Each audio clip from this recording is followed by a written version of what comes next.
Hello, everyone. Welcome back to Take 5. My name is Luke. It is Friday, October 28th. That means Halloween is approaching pretty closely. So I thought I'd use today to give my thoughts around Halloween Ends and just this latest Halloween trilogy that we received from director David Gordon Green. If you're new to the channel, welcome. Please consider subscribing and liking this video. I talk about some of the latest releases, and I'm also going to be talking about some of my favorite movies, as well as movies that are connected within Arkansas, which is where I'm from.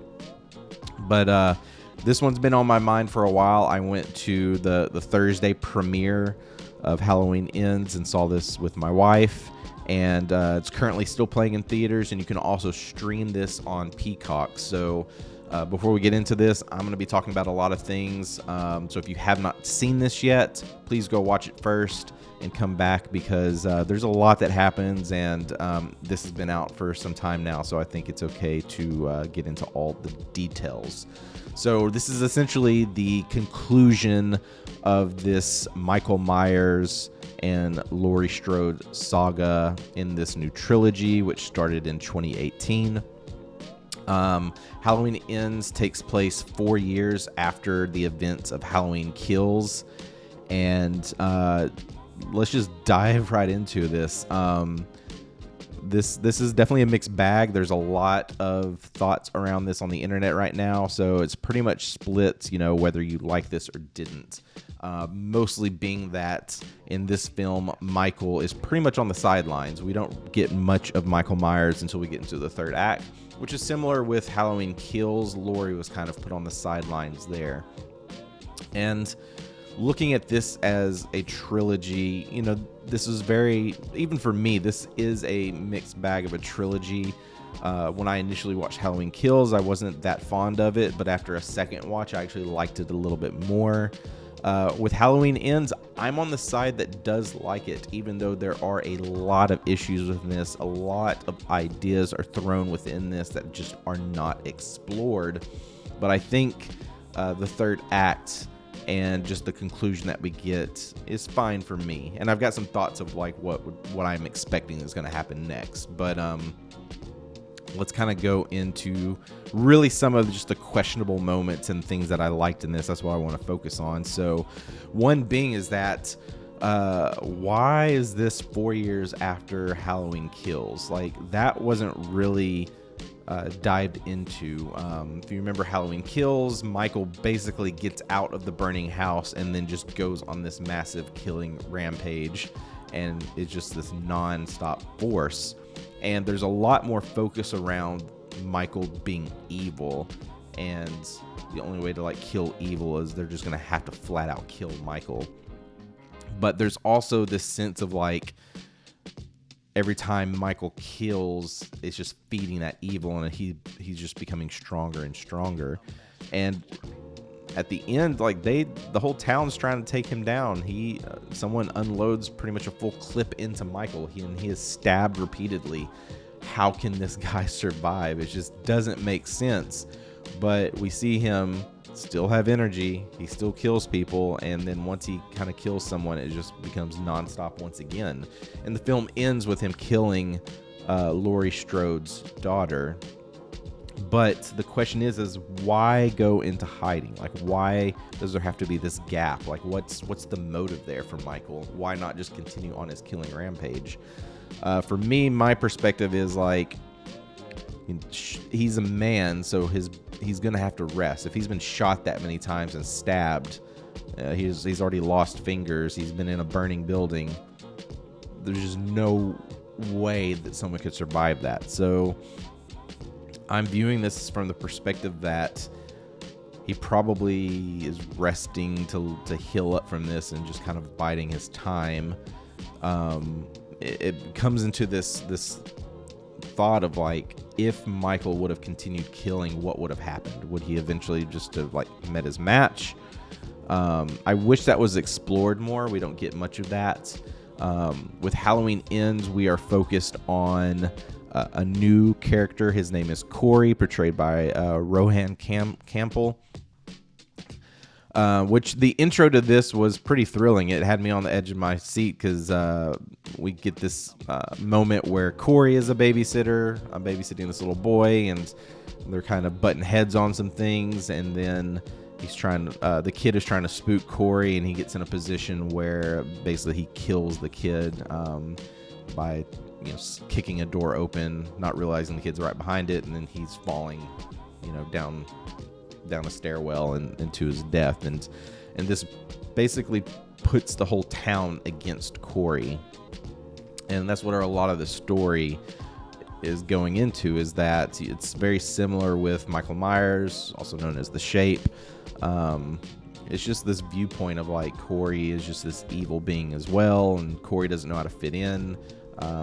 All of his dreams and hopes are pretty much gone. He's kind of stuck in this town, not sure how to get out, but eventually discovers Michael, finds out that Michael has just been basically living under a bridge, and it seems that Michael's still killing people, but the question here becomes is killing what gives Michael his strength, and why does that happen? And he's only doing it enough to survive. And then we get this moment where Michael and Corey just kind of lock eyes, where Michael's seeing in Corey, we're guessing is same things that is within Michael.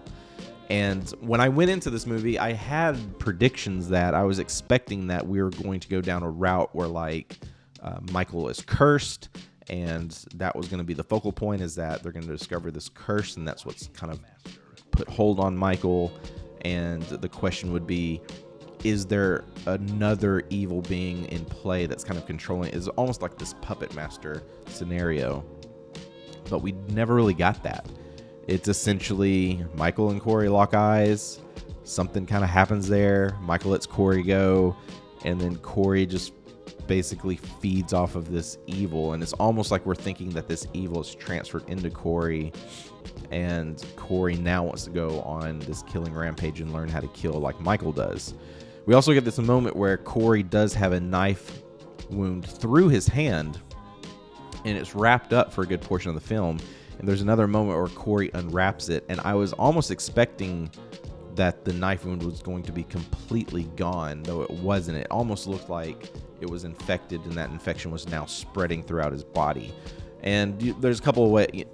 Again, these are ideas that are really fascinating. They just don't dive into. I would have liked it more of like if the wound was gone, and it was like this evil was something else, this curse that was taking over, but also showing that it's healing the body. And that would have made more sense in terms of Michael Myers and why he may have gone on this break from killing everyone. And so from there, we're going basically down this, watching Corey fall into madness and going crazy and learning how to kill, and getting Michael Myers out from under the bridge and going and helping him kill people. And then once again, we get these moments where Michael, he's basically old man Michael, but we see moments where when he kills people, he'll start to stand up straight, and it's almost like this is re-energizing him. And again, these are ideas I wish they would have dived in a little bit further, because it's really fascinating.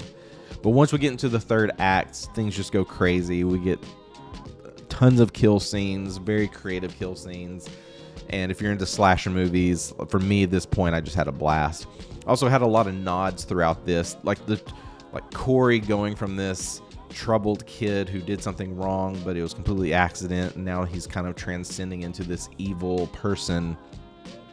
I felt a lot of nods to like The Lost Boys, in a sense of when our main character there is turning into a vampire, and he's changing, but he doesn't want to, but he is. And there's like a lot of vibes there that I was getting, and a lot of cheesiness as well. A lot of people didn't like the close-up motorcycle shots that we got and some other things, but I found them to be fun. And then, of course, we get into the final act, where it's now Laurie versus Michael Myers, the showdown, what you see in the trailer. And it's just, are they going to kill each other? What's going to happen? The back and forth there, the tensity there was amazing. But here we do have a victor. We have that Laurie does, in fact, defeat Michael Myers, which is really fascinating. Like, once he's pinned down, it's this sense of like all the blood is just now leaving his body, and it's almost like wondering if in Halloween Kills if that's what they needed to do, if the way that he is, just if he keeps going, he's just unstoppable, but getting him to actually pin down to where he can't do anything is what helped them. And then we get this this Fargo moment where they basically just chop him up into nothing, and that's the end of Michael Myers. And I don't know, I think with this trilogy that worked. Again, there's a lot of ideas thrown within this I wish they would have dived more into. We do understand that most of this is just messaging around trauma survivors, trauma victims, PTSD. They basically ignore Halloween 2, the original Halloween 2, which is what ties Laurie and Michael in terms of their family and how they're related. This basically ignores it, which is kind of strange. That's one aspect of this I always enjoyed. Now it just seems that Michael's just basically obsessed with Laurie because she can always get away. Like, he just can't kill her. And I just view that as that's why Michael keeps coming back for Laurie, is because she's the one that got away and he's just obsessed with trying to defeat her. And now they're just trying to defeat one another. But you do get the messaging that, you know, evil will take a new shape. Evil will come back. They defeated Michael Myers, but they didn't get rid of the mask, and you get a lot of the nods and sense there. So that's Halloween Ends, and again, like I said, I enjoyed it. It's not a perfect film. I wouldn't call it a perfect trilogy. When you really watch this, Halloween Kills just kind of, it's just so much filler. It seems pointless. You could have done Halloween, then go straight to Halloween Ends. It would have been fine in some way. Or even do Halloween and then Halloween. Just do the two movies there, and it would have been fine. But yeah, I'm very curious of what you think of this. What do you think of the trilogy overall? Are there other things that you found within these films that you feel they could have gone into a little bit deeper? We see that this is kind of the end of this realm of Halloween with Michael Myers, but I could see them rebooting this again. Really, it's going to come down to, within this trilogy, we see that Laurie defeats Michael, but the question is what would happen if Michael defeated Laurie? So that's kind of what I'm expecting. I wouldn't be surprised if this gets rebooted and someone does a new trilogy where in the end Michael defeats Laurie Strode and kind of explores what would happen then. But maybe I'm wrong. Maybe no one will touch this again. Maybe this is all of Halloween, or they may just keep the Halloween franchise going and go some completely other bonkers route. Who knows? There's a lot of ideas that they could do here, but it's really exciting. Also, it's cool that David Gordon Green is from Arkansas. He's originally from Little Rock, which is really cool. So I watch these in a different viewpoint because I'm also watching this from the perspective that the director's from Arkansas, and you know, what could this do for Arkansas filmmakers in the future? So, David, I also do a podcast. Would love to have you on as a guest and talk more about just your film journey and working on these movies. But overall, yeah, I enjoyed the Halloween franchise. I'm not going to rank this or anything. These are, to me, guilty pleasure, enjoyable movies that I'm happy to revisit again. And so let me know what you thought of Halloween Ends or just this Halloween trilogy. Did you find other things you wish they would have explored more? Or even if you just didn't like it, just let me know your thoughts in the comments below. Stay tuned for more reviews. I've got a special video I'll be working on for Halloween Day, and I also may try to get another review out later today. But if not, I will see you next week on Halloween Day with a new video, and I'll also let you know what I've got planned for the rest of next week. So happy weekend all, and we'll see you soon.